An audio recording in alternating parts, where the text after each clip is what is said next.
Hi, I'm Asmo and today I have for you a leveling guide for the most popular build that has been taking over the ladder in the PoEs to early access, the Archmage Spark Stormweaver. If you want to join in on the fun and play this powerful build that is good for mapping and for bossing, I have prepared a detailed step-by-step guide that will lead you through the campaign until the endgame with all of the important choices made for you. First, let's look at the gear, because that makes probably the biggest difference. I'm going to tell you how to gear if you're starting fresh and how to gear if you have some currency for Twink gear. So first, let's start with a fresh run that requires no prior currency. While leveling, your main priority is getting as much damage as you can on your weapons and as much defensive stats as you can on the rest of your gear. You can use either a staff, a wand plus focus, or a wand plus a shield for a more defensive setup.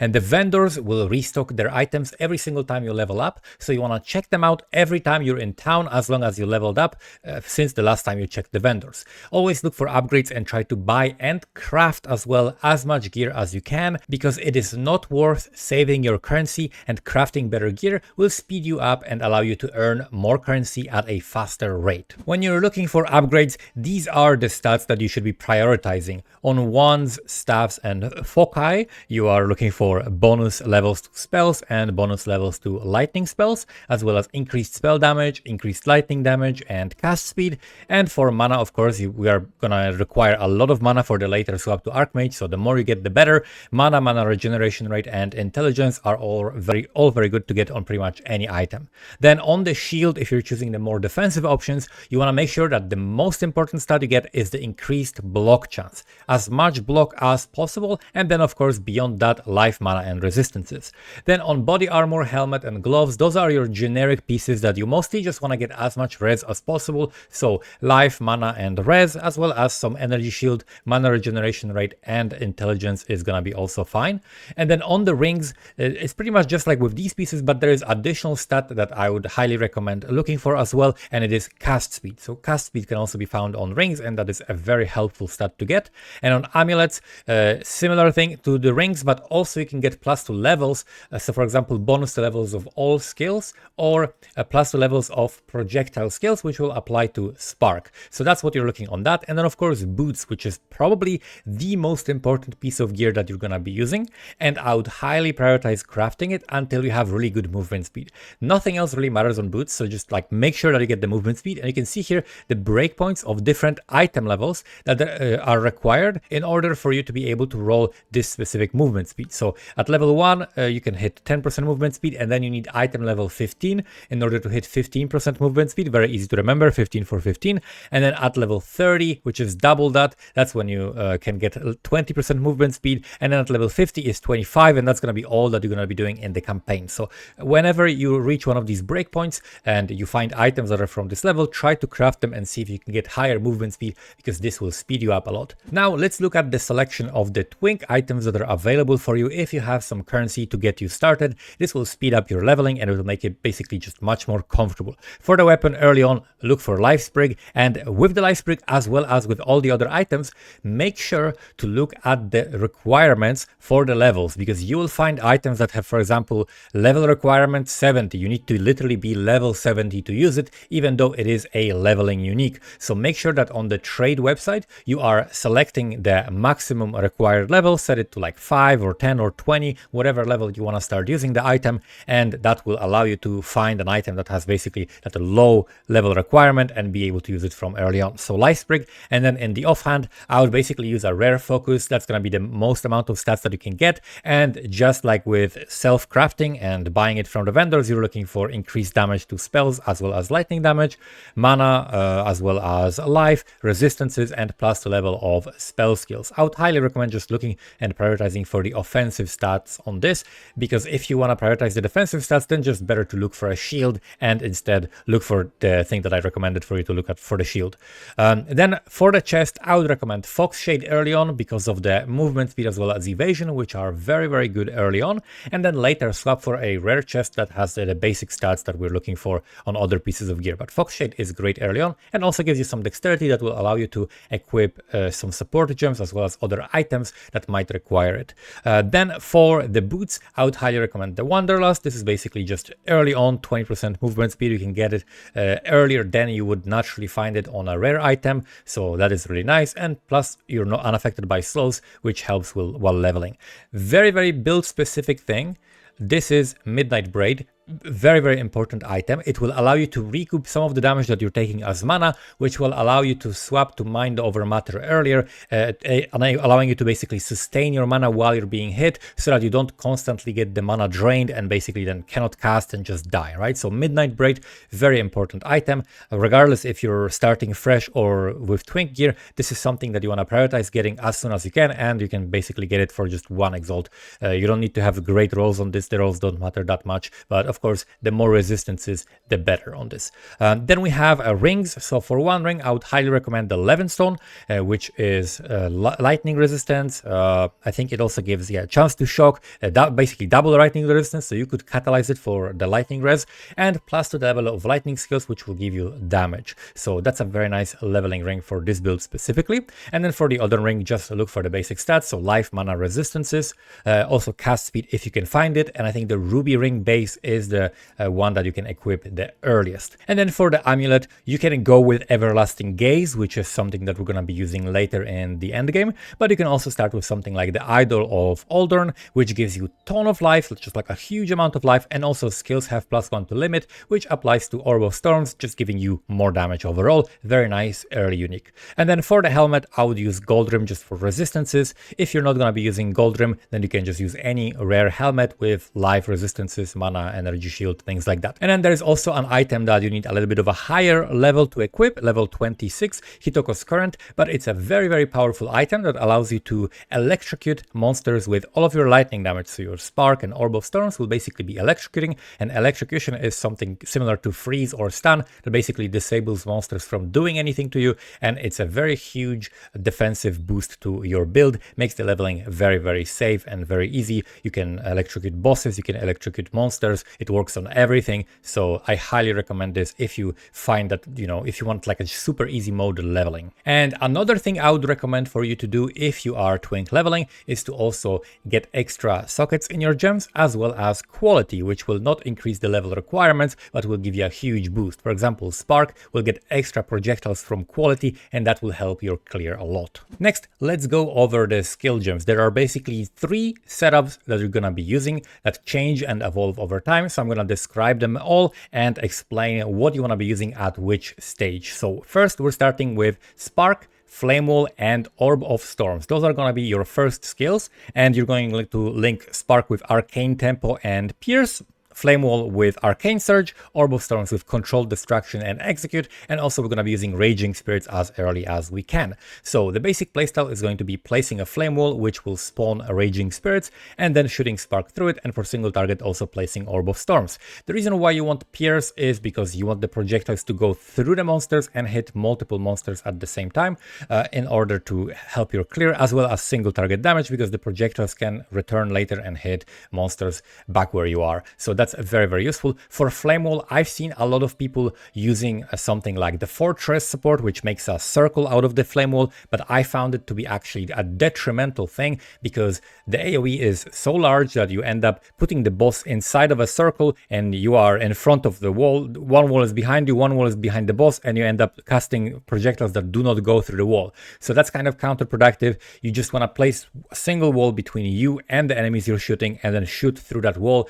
So I definitely don't recommend the Fortress, but I do recommend using something like Arcane Surge early on before you ascend, because our first ascendancy point is going to give us permanent Arcane Surge, but before you do that, the Arcane Surge and the Flame Wall is going to be very useful. The second setup is basically when we're getting Blasphemy, when we're getting Mana Tempest, a little bit higher levels, and access to the tier 2 support gems, and with that we're going to support Spark with Arcane Tempo, Pierce, and Rising Tempest. Because we're still using Flame Wall, this allows us to use Rising Tempest for 24% more elemental damage, as long as we've used Flame Wall recently, and we pretty much always want to do it in this early stage. Until you get Archmage, you basically just always want to place Flame Wall and shoot your sparks through that, so it's gonna boost your damage through the Rising Tempest as well. And then also you can get Magnified Effect as well as Arcane Surge in the Flame Wall. With Orb of Storms, you want to use Controlled Distraction, Considered Casting, and Execute. And Considered Casting is really good with it because it only slows the first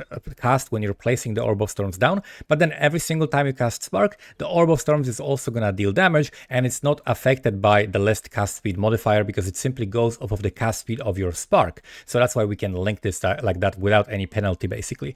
And then Blasphemy, which is going to be linked with Conductivity. I find out that basically the Raging Spirits fall off very quickly. They only do some damage early on, but since we're not scaling any form of minion damage or fire damage or anything like that, then they fall off very quickly, and I would just rather use something else. So as soon as I get 60 spirit, I use the Blasphemy with the Conductivity, and even though Conductivity has a bit of a lower effect with it, it's still better because we don't have to press it, and we already have a lot of buttons to press, so it will maximize our DPS by allowing us to simply cast other abilities at the same time. And then Mana Tempest. Mana Tempest is a massive damage multiplier. It is a huge amount of damage, and we want to link it with Premeditation as well as Inspiration to reduce some of the mana cost. So your playstyle is basically going to be placing the Flame Wall and Orb of Storms before a boss fight, and then when the boss spawns, you start casting Mana Tempest and just spam Spark through the Flame Wall as long as you can, as long as you have the mana to sustain it. And of course, press your Mana Flask while you're doing it and try to roll your Mana Flask for as much recovery as possible to try to sustain it a little bit longer. And you will be able to basically one-tap monsters and one-tap bosses if you have decent enough gear, because this gives you such a huge multiplier that before you run out of the mana, you will be able to kill a lot of the bosses, and if not, they will be almost dead, and then you just finish them off, right? So I highly recommend trying to face tank bosses and cast through their damage with the Mana Tempest, and learn which abilities you have to dodge and which abilities you can just ignore to maximize your damage, because if you can stand in the Mana Tempest with all of these buffs going on, you will do absolutely insane damage, and your single target during the campaign should be completely destroying every single boss. And the third and final setup for leveling this build is going to involve the Archmage. So that's when we're swapping to Archmage, which happens when you get 100 spirit in Act 6, I believe, and you get the access to the Archmage gem. You need like level 50 something for this, so it's a pretty late game option, but by this time we're already going to be running a really good amount of mana on our gear. We're already going to have a lot of passives to boost all of those synergies, and we're going to swap to this. So our Spark can be supported by things like Arcane Tempo, Considered Casting, Unleash, which work well together because the first cast will basically not penalize you for having a little bit slower cast speed, but the amount of damage that you get from Considered Casting is really huge. And then you can run something like Control Distraction and Acceleration for faster projectiles. You can still run Pierce, but I found that it's not necessary after you get the chain from the passive skill tree, which I'm gonna go over in a moment. So you can remove the Pierce, or you can still run it if you find that it helps your clear a lot. And then we have Orb of Storms, which at this point, when you get access to tier 3 support gems, you want to support it with Lightning Exposure, as well as Strip Away and Conduction for higher chance to shock, because it's not going to be supported by all of these damage supports. So you're going to have to do something so that it can shock. And then also Font of Mana, which is going to help your mana regeneration. And that's basically going to be something that you're using to debuff targets that have a lot of resistances, such as bosses. And also you're going to be using Conductivity on them with Heightened Curse and Focused Curse for faster curse application and stronger curse effect. Archmage can be supported with something like Lightning Mastery, which gives you an extra level to the skill, but it doesn't cost extra spirit for reservation like some of the other supports that you could put in there. And then of course you can still run Mana Tempest, but if you're already swapped to MOM, and especially if you do like MOM, EB, and CI, then it becomes a little bit dangerous. So you might want to use instead Sigil of Power. Of course you can use them all, but Sigil of Power is something that you get from a weapon swap. So there is a weapon, let me scroll up in the set 2, I showed it here. This is a Chiming Staff. So Chiming Staff gives you access to Sigil of Power, and you can support it with gems like any other ability. So you can put Ingenuity for shorter cooldown and Persistence for longer duration.